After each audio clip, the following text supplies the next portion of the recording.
आज के इस वीडियो में हम आपको 3 टिप्स देंगे कि जिनकी मदद से आप इंग्लिश लैंग्वेज में स्पीच कॉन्फिडेंस के साथ दे सकते हैं।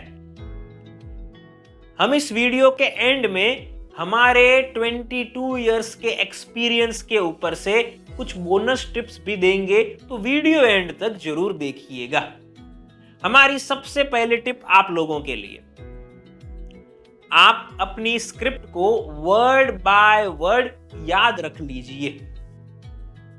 देखिए, अगर आपको इंग्लिश लैंग्वेज में स्पीच देनी है और आप इंग्लिश में अच्छे नहीं हो, तो यहां पर आप एक सिंपल काम कर सकते हैं, और वह है कि आप अपनी पूरी स्क्रिप्ट को याद रख लीजिए। उसे याद रखने के बाद उसकी बहुत अच्छे से मल्टीपल टाइम्स प्रैक्टिस कीजिए। जब आप ऐसा करेंगे तो आप अपनी स्पीच के अंदर फ्लुएंट हो जाओगे।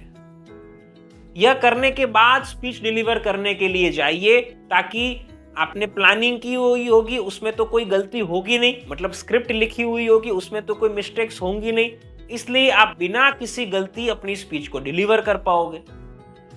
मैं आपको यहां एक उदाहरण देता हूं। जब मैं पढ़ाई करता था, उस वक्त मुझे एक स्पीच कंपटीशन में हिस्सा लेने का अवसर मिला था।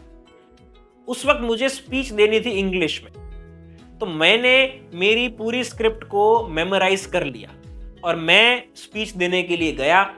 मैंने स्पीच को बहुत ही अच्छे से डिलीवर किया।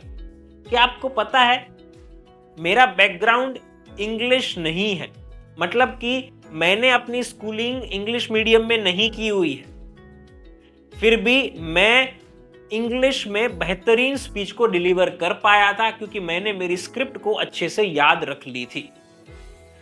तो ये हमारी तरफ से सबसे पहली टिप आप लोगों के लिए है। एक इसमें और बात मैं ऐड भी करना चाहूंगा।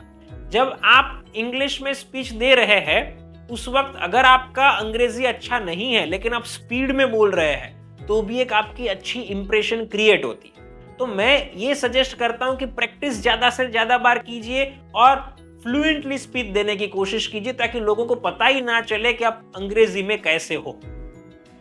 आगे बढ़ते हैं, और दूसरी हमारी तरफ से टिप इंग्लिश में स्पीच कॉन्फिडेंस के साथ देने के लिए यह है कि आप ऑडियंस के बारे में चिंता बिल्कुल मत कीजिए।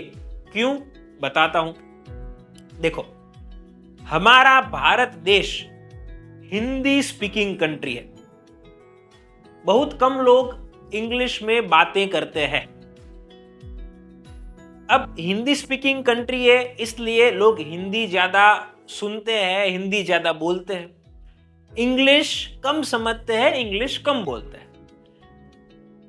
जहां पर लोगों के पास उतना नॉलेज नहीं है, वहां पर अगर बोला जाए इंग्लिश में भी, तो हम अगर थोड़ा सा पॉजिटिव सोचे तो कॉन्फिडेंस के साथ वहां पर बोल सकते हैं। मतलब क्या, अगर मैं स्कूल्स की बात करूं, तो हमारे देश में 90% स्कूल्स वैसे हैं कि जहां पर भले ही वे अंग्रेजी मीडियम में भी क्यों ना हो, लेकिन स्टूडेंट्स इंग्लिश को बोलते नहीं हैं, इंग्लिश को उतना ज्यादा समझ नहीं पाते हैं।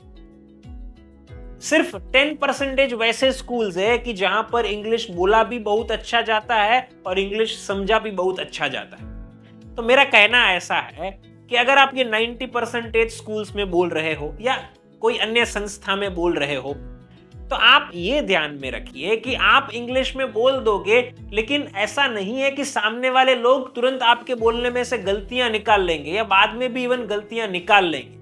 बहुत सारे लोगों को आपने क्या बोला है, क्या गलतियां आप में हैं, वो पता ही नहीं चलेगा। मैं आपको मेरा ही उदाहरण देता हूं।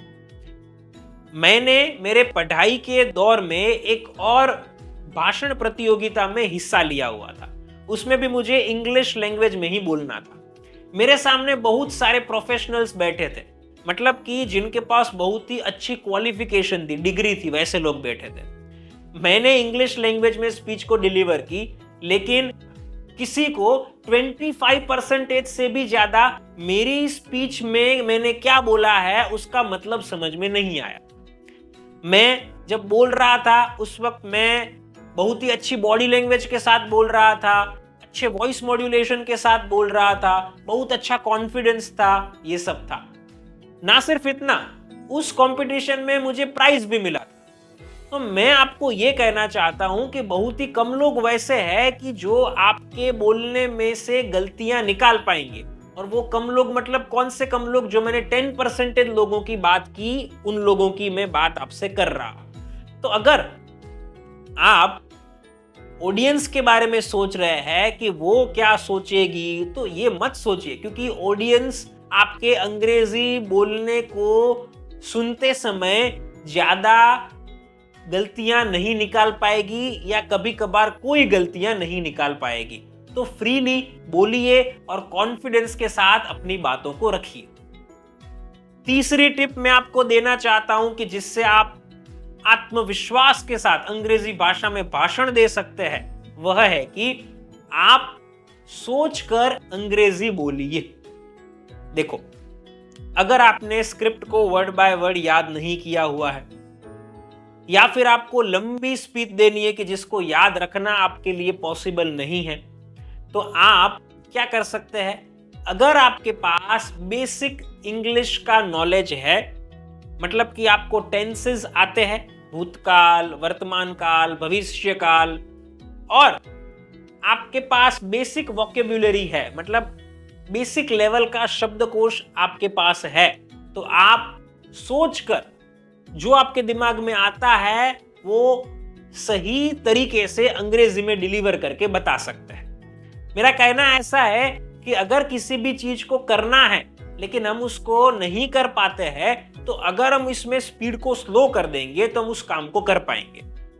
आपकी भी बोलने की स्पीड को स्लो कर दीजिए, सोचकर आराम से बोलिए, आप अंग्रेजी में स्पीच को डिलीवर कर देंगे।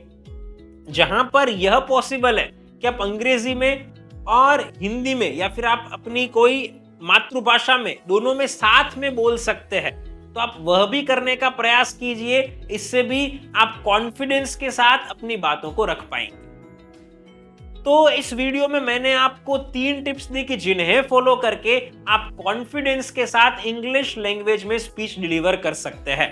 पहली बात क्या थी, तो स्क्रिप्ट को याद रख लीजिए। दूसरी चीज थी कि ऑडियंस के बारे में ज्यादा मत सोचिए, क्योंकि हमारे देश में ऑडियंस उतना ज्यादा अंग्रेजी समझती ही नहीं है। और तीसरी चीज कि आप सोचकर अंग्रेजी को बोलिए ताकि स्पीच भी दे पाए और सही ग्रामर का भी इस्तेमाल कर पाए, सही अंग्रेजी भी बोल पाए। अब मैंने आपको कहा था, वैसे मैं आपको बोनस टिप्स दे रहा हूं। देखो, मैं अगर मेरी बात करूं तो मैंने जैसे कहा वैसे मैं अंग्रेजी मीडियम में नहीं पढ़ा हुआ हूं, लेकिन फिर भी मेरा अंग्रेजी आज अच्छा है। I can speak confidently with people in English language. तो मैं यहां पर आपको कहना यह चाहता हूं कि आप लोगों के साथ हो सके उतना अंग्रेजी में रूटीन लाइफ में बोलने की कोशिश कीजिए। आपकी फैमिली में, आपके स्पाउस के साथ, आपके चाइल्ड के साथ या अन्य फैमिली मेंबर्स के साथ इंग्लिश में कम्युनिकेशन कीजिए। जहां बाहर पॉसिबल है वहां पर इंग्लिश में बातें कीजिए। फॉर एग्जाम्पल, सेल्समैन के साथ या कस्टमर केयर एग्जीक्यूटिव के साथ इत्यादि के साथ। जब आप ऐसा करते हैं तो डे बाय डे आपको अपना इंग्लिश बेहतर देखने को मिलेगा। और साथ साथ मैं ये भी कहना चाहता हूं कि आपको अपनी वोकेब्युलरी को भी डेवलप करना चाहिए। आप अपने पास एक शब्दकोश रखिए और हर रोज 5 नए शब्दों को सीखिए। आप हर रोज 5 नए शब्दों को सीखेंगे तो भी आप बहुत जल्द अपने शब्दकोश को डेवलप कर पाएंगे, मजबूत बना पाएंगे।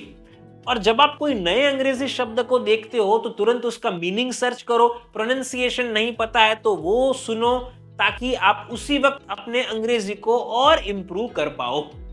तो ये मेरी तरफ से बोनस टिप्स थी। मैं ये खुद करता हूं, इसलिए आपको बता रहा हूं। आज की तारीख में भी रेगुलरली ये चीजें करता हूं। दोस्तों, अगर आप एक पावरफुल पब्लिक स्पीकर बनना चाहते हैं तो आप हमारे online live public speaking course को ज्वाइन कर सकते हैं। नीचे दिए गए नंबर के ऊपर आप हमें अभी कॉल कीजिए। मैं आपकी सारी प्रॉब्लम्स को सुनूंगा, आपकी रिक्वायरमेंट्स को समझूंगा और आपको एक कॉन्फिडेंट और perfect public speaker personal training के माध्यम से बनाऊंगा। फ्रेंड्स, फिर मिलेंगे एक नई वीडियो के साथ। Thank you.